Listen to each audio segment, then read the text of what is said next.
So mga sangkay, meron po tayo ngayon breaking news patungkol po dito kay Vice President Sara Duterte.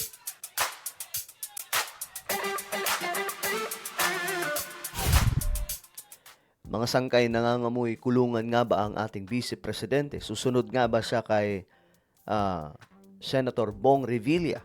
Itong administrasyon ngayon mga sangkay, talagang hindi po nagbibiro, no? Sa lahat po ng mga may kaso, no? Kahit pakakampi o hindi, iyayariin. Kita niyo mga sangkay, sino yung unang nakulong na big fish? Si Senator Bong Revilla. Sino ba siya? Kakampi mismo ng presidente. Kasamahan po sa alyansa, hindi po DDS. Anyway, bago tayo magpatuloy, no, sa mga hindi pa po dyan nakakapag-subscribe sa ating YouTube channel, tayo po ay 1.6 million subscribers na. Kaya naman, ano pang hinihintay ninyo? Kung gusto nyong laging updated dito sa ating YouTube channel at mapabilang sa patuloy na dumaraming mga solid sangkay, i-check nyo po sa ibaba ng video na to ngayon, mga sangkay, tingnan nyo po sa ibaba. Makikita nyo po dyan yung subscribe button. Pindutin nyo po yan mga sangkay, i-click nyo po yung subscribe, i-click ang bell at i-click nyo po yung all. Sa mga nanonood po sa Facebook, i-follow nyo po yung ating Facebook page. Okay, eto na mga sangkay. Ito yung ating balita ngayon.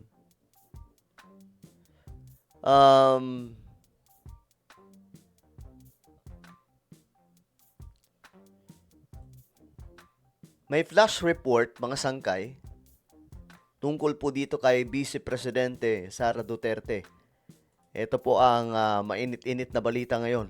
Radyo Patrol Flash Reports! Mula kay Nico Bagsik. Nico.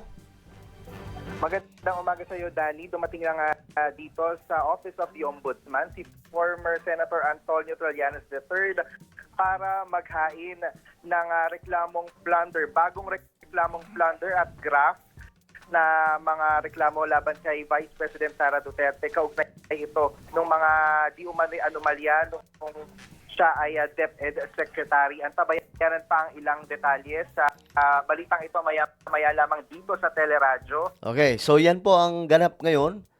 Si former Senator Antonio Trillanes ay dumating daw po sa Office of the Ombudsman para mag-file ng graft plunder cases laban po kay Vice President Sara Duterte. Ito yan mga sangkay. Ayan. Naghain ng plunder at graft complaints laban kay Vice President Sara Duterte si dating Senador Antonio Trillanes. Sa Office of the Ombudsman ngayong Miyerkules. Kasama ang isang civil society group, hiling nila ang investigasyon saan nila hindi wastong paggamit ng 650 million confidential funds at 8 billion halaga ng umano'y overpriced laptops ng DepEd sa ilalim ni Duterte.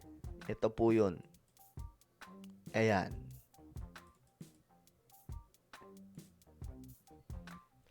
Pero sana, kung magpa-file ng case, ang kailangan dito, punong-puno po ng ebidensya. Hindi po yung tipong sabi ni ganito, sabi ni ganyan. Hindi po kasi yan papasa kay Boying. No? Hindi po papasa yan sa ombudsman, mga sangkay. Kasi ang kinakailangan dito, ebidensya. No? Kaya nga po mga sangkay, hindi makasukasuhan ng dire-diretso. Kasi wala pong nakikitang ebidensya. No, na talagang magdidin. Yun ang sinasabi ni BBM, no? Sabi ni PBBM, hindi natin susubukan niyang pabilisin, no? Gusto niyang mapabilis, pero ang gusto niya mangyari, mapuno ng ebidensya. Kasi mahirap kung file ka lang ng kaso tapos maabsuelto lang pala mga sangkay kasi walang ebidensya. So mas mabuti bago mag-proceed yung case, bago talagang tuloy-tuloy, mapuno ng ebidensya para wala na pong ligtas. Kaya nga po mga sangkit, ko alam kung makakalaya pa itong si Senator Bong Revilla. Ayan mga sangkay. Ito yung kasamahan ni Senator Bong Revilla na nag-file ng kaso. Ang tibay din talaga itong si Trillanes, no? matagal na po niyang dinudot-dot ang mga Duterte. Pambihira, until now. Pero itong 2026 talaga, dikdikan to. Matira matibay to. Kung kakayanin ni VP Sara na magtagumpay sa galaw ng politika this 2026, sigurado na 2027 hindi na po siya malalaglag. Dalawa yung panganib kasi ngayon ni VP Sara. Ang una is impeachment. Pangalawa itong kaso, mga sangkay. Mga final na kaso sa kanya. So, yung impeachment complaint, wala pa. Actually, hindi pa sila nagpo-file kasi hinihintay po nila yung sagot, huling sagot ng Korte Suprema tungkol sa naunang impeachment complaint. So, kung halimbawa, pagbigyan yun, no? Hindi na kailangan mga sangkay ng pangalawang impeachment complaint. Yun na, matutuloy na po yun, mga sangkay. So, ito po yung, kumbaga, ito po yung situation ngayon ni VP Sara. Pero si BBM, meron din po siyang impeachment complaint. At same din, no? May mga issues na tinuturo siya, mga sangkay. Talagang matira matibay. Ang pinagkaiba lang, si PBBM, hindi na po siya tatakbo bilang Pangulo for next year. So, mga sangkay, hindi na po niya kailangan ng kung ano-ano dito hindi tulad kay VP Sara na medyo kailangan niya magsipag para po mapanatili ang kanyang pangalan up to 2028, no? So ngayon, mga sangkay, ito yung balita. Tingnan natin kung anong mayroon dito. Sa report ng Abante, inihain ni Trillanes at grupong The Silent Majority ang mga naturang reklamo sa Office of the Ombudsman. Ayon kay Acosta, founder ng president ng Silent Majority, kaugnay ito ng umano'y irregularidad sa paggamit ng confidential funds ng Office of the Vice President, OVP, at Department of Education, DepEd, sa pamumuno ni Duterte.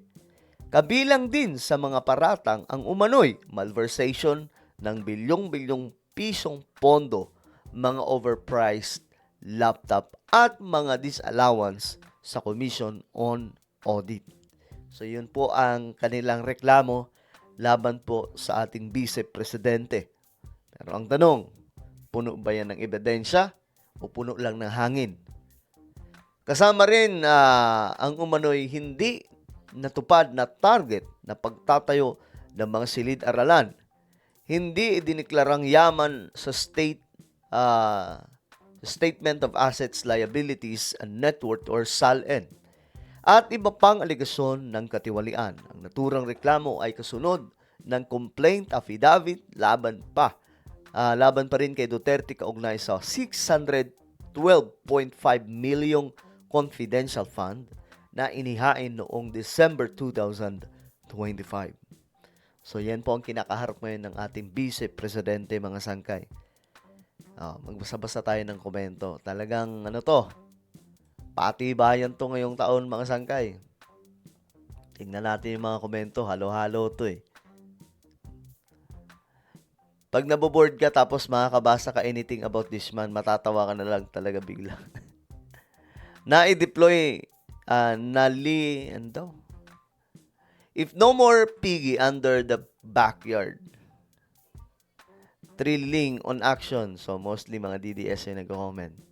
Pag-file jud, sir, mentras si Boying pa ang ombudsman, sir. Alam, matagal pa po si Boying dyan. Kahit pa po umupo ang ibang pangulo, andyan pa rin siya.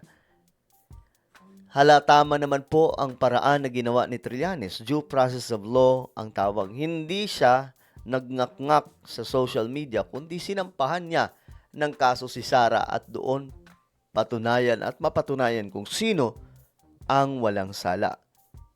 Rule of law at due process of law ang pinairal. Double time na sila bago magtapos ang 2026. Magbabago na ang ihip ng hangin. So, ulitin ko, patibayan po talaga ito. We know naman sa politika sa ating bansa, no? At ano po ang inyong opinion tungkol dito? Sa tingin nyo ba susunod po si VP Sara kay Bong Revilla? Kasi mainit ngayon, no?